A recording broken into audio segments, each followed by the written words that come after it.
લગ્ન થતાની સાથે જ કરદમ ઋષિએ પોતાની પત્નીને શું કીધું કે હું સંસારને ભોગવીશ નહીં, હું તપ કરીશ.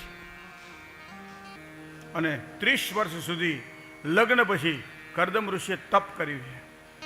અને આ બાજુ પતિ પરાયણ સ્ત્રી સતી એ અહર્નિશ પતિની સેવા કરે છે. એ સવારમાં ઉઠે ત્યારે એનો દીવો જે ઝાંખો પડી ગયો હોય એ દીવાને પાછી કરી દે. સંધ્યા પૂજા કરવા બેઠી હોય ત્યારે લીપણ ગાળનું કરી દે અને એ પ્રમાણે આજુબાજુનું બધું વાળી દે. એને પૂજા માટે પુષ્પ ચૂંટીને લાવી દે. બધું જ કરે. વિચાર કરો કે પતિ પત્નીને એકબીજાની સામે જોવાનો પણ પેલો નથી રાખ્યો એવું કહેવાય. જોયું જ નથી એકબીજાએ. પણ એક વખત અડધી રાત્રિએ એ કંઈક દીવો કંઈક આમ થોડો હંકોચાઈ ગયો હશે અને એવા સમયે દીવાને સહેજ ઊંચો કર્યો અને જોયું તો આ દેવી છે. તો પૂછ્યું કે દેવી તમે કોણ છો? બોલો 30 વર્ષ પછી.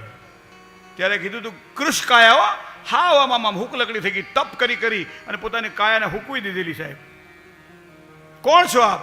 અને એ દીવો હંકોડતા હંકોડતા કે 30 વર્ષ પહેલા તમારી યાર હથેવાળો થયો તો મારો, એ હું છું. આટલું જ તમે સહન કર્યું? તો કે હા. અને બીજા સંકલ્પ બળના આધારે એમ કહેવાય છે કે જાઓ સ્નાન કરી લો. સ્નાન કર્યું અને નવયૌવના સ્વરૂપે માં ભગવતી પ્રગટ થયા. અને એની આજુબાજુના ભાગની અંદર કહેવાય છે કે સેવિકાઓ જે સેવા કરવાવાળી જે છે એ 100 સેવા હતી. અને એવા સમયે દિવ્ય પોતે વિમાન તૈયાર કર્યું અને વિમાનની અંદર અહીંયા કરદમ ઋષિ પોતાના પત્નીની સાથે બેઠા છે અને આકાશ પરિભ્રમણ માર્ગે નીકળી ગયા. બંને પતિ પત્ની નીકળી ગયા. અને ત્યારબાદ એમ કહેવાય છે કે એમને 9 કન્યાઓ થઈ. 9 કન્યાઓ થઈ. પાછા નીચે આવ્યા. નીચે આવીને કીધું કે ભાઈ હવે મેં તને કીધું તું સંતાન થાય પછી હું સંન્યાસ લઈશ. તો કે આ 9 દીકરીનું હગું કોણ હોત છે? તમે જતા રહેશો તો આ 9 દીકરીનું હગું તો હોદવું પડે ને. અને એવા સમયે ભગવાને આશીર્વાદ આપેલા કે હું તારા ત્યાં સંતાન તરીકે જન્મ લઈશ. અને એવા સમયે કરદમ ઋષિના ત્યાં દેવહૂતિની કુખે કપિલ મહારાજનો જન્મ થયો. બોલો કપિલ મહારાજ કી જય. અને એવા સમયે જે ઋષિ મુનિઓ આવ્યા હતા દરેક ઋષિ મુનિઓને પોતાની એક દીકરી પરણાવી દીધી. નિવૃત્ત બની ગયા. દેવહૂતિને પોતાના પુત્રના ભરોસે રહી અને મહારાજ તો તપ કરવા માટે બહાર નીકળી ગયા. અને આ બાજુ એક સમય સંધ્યાનો સમય અને એવા સમયે કરદમ ઋષિ તો નીકળી ગયા છે. દેવહૂતિ બેઠા છે સરોવરના કાંઠે. અને એવા સમયે પોતે પોતાના પુત્ર સંતાન પાસેથી એક સરસ મજાનું જ્ઞાન પ્રાપ્ત કરે છે.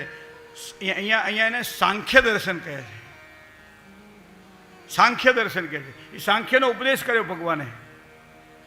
જીવ અને માયા વચ્ચેનો જે મોહ છે, પડદો જે છે, સંસાર અને જીવને જે બાંધી રાખે છે એ માયાની વાત અહીંયા આપણને જોવા મળે છે.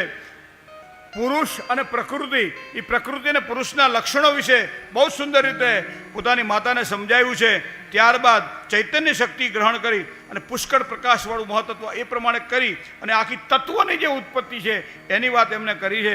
અને ત્યારબાદ માં જેમ જેમ પ્રશ્ન પૂછતા જાય અને કપિલ મુનિ એમની શંકાનું સમાધાન કરતા જાય છે. એમ કરતાં કરતાં અષ્ટાંગ યોગની વાત આવી. બધી જ ઉપાધિઓમાંથી મુક્ત થવા માટે શું કરવું જોઈએ એની સુંદર એમને વાત કરી. ત્યારબાદ યોગના 2 બીજ છે.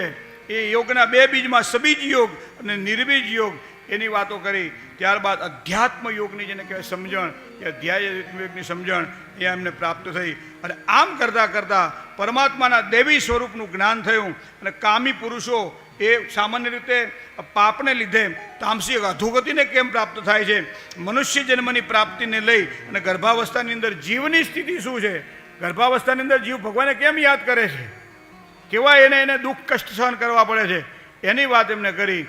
ત્યારબાદ એમ કરતાં કરતાં કપિલ મુનિએ માતાને એક સુંદર મજાનો ઉપદેશ આપ્યો છે. અને ઉપદેશથી પ્રસન્ન બની અને મા ખૂબ રાજી થયા છે. આજે દીકરાને મા પગે લાગી છે. માં હજી તારે બીજું કંઈ જાણવું છે કે ના?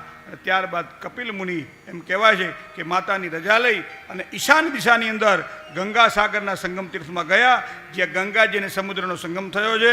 ત્યાં કપિલ નારાયણ બિરાજ્યા છે અને એમણે ત્યાં પણ સાંખ્ય યોગના દર્શનનો ઉપયોગ કર્યો છે. ભાગવતજીના 3ય સ્કંદની અંદર આ રીતે વાત થયેલી છે.